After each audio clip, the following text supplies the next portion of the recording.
religiões foram criadas pelo homem e não por Deus.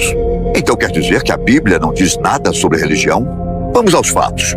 Apesar da Bíblia e da religião estarem fortemente associadas, é preciso deixar claro que, embora pensemos na Bíblia como um tratado religioso, a ideia de religião não aparece no Antigo Testamento. Além disso, no Novo Testamento, a religião é citada de forma direta em apenas 3 ocasiões. A primeira ocasião é de Paulo, que cita a palavra religião quando ele apresenta sua defesa perante o rei Agripa. Em Atos, capítulo 26, versículo 5, é dito o seguinte: segundo a mais rígida seita da nossa religião, vivi como fariseu. No caso, ele estava se referindo às 3 seitas dos judeus: os fariseus, os saduceus e os essênios. Ele disse que viveu como fariseu, a seita que era mais rígida nas práticas religiosas. Paulo não estava falando sobre um credo ou crença religiosa, mas sim sobre a forma de adoração, porque os judeus davam grande ênfase à prática e não à doutrina. A segunda referência à religião foi feita por Paulo ao escrever aos Gálatas. Ele declarou o seguinte em Gálatas, capítulo 1, versículo 13: porque já ouvistes como outrora fui eu no judaísmo, como sobremaneira perseguia a igreja. Para quem não sabe, antes de se entregar aos ensinamentos de Jesus, Paulo perseguia os cristãos. Ele achava que Jesus de Nazaré era uma farsa e, inclusive por isso, tenha sido crucificado. Além disso, entendia que todos que o consideravam o Messias e seguiam sua palavra deviam ser punidos. Ao ser questionado por que fez isso, Paulo respondeu afirmando que seguia a religião da época, uma religião cheia de regras, leis e tradições, herdadas de sua linhagem hebraica. Essas regras foram o que o levou a perseguir implacavelmente os seguidores de Cristo.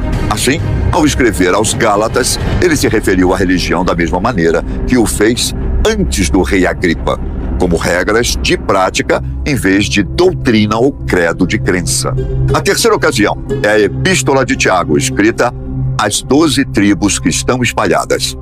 Em Tiago, capítulo 1, versículo 26, é dito o seguinte: se alguém entre vós parece ser religioso e refreia não a sua língua, mas engana o seu próprio coração, a religião desse é vã.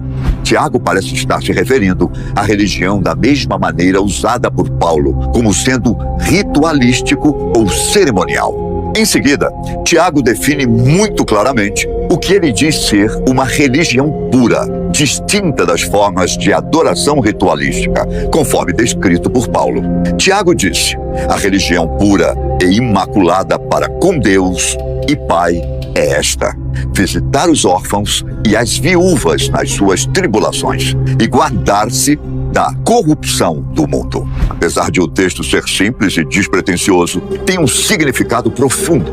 Tiago faz um lembrete de que devemos ter compaixão com nosso próximo. Este é o ensinamento de Jesus em sua frequente referência ao amor. Em Mateus capítulo 22, versículo 39, o Senhor disse: amarás o teu próximo como a ti mesmo.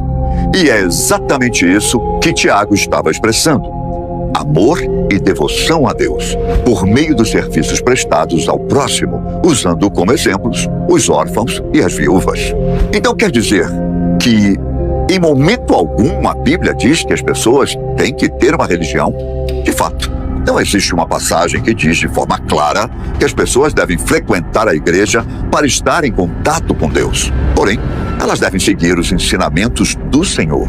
De forma mais clara, podemos dizer que a Bíblia é uma religião. Quem aceita Jesus como seu Salvador se torna parte dessa religião e um dos seguidores de Jesus. Além disso, Jesus nunca falou de templos, nem de conventos, e muito menos organizou uma religião que leva o seu nome. O certo é que Cristo afirmava que a adoração a Deus não está associada a um lugar determinado. Tendo um templo ou não, o importante de verdade é a honradez, a honestidade, a bondade, a luta contra o sofrimento, o amor ao próximo e o empenho por humanizar este mundo e a vida.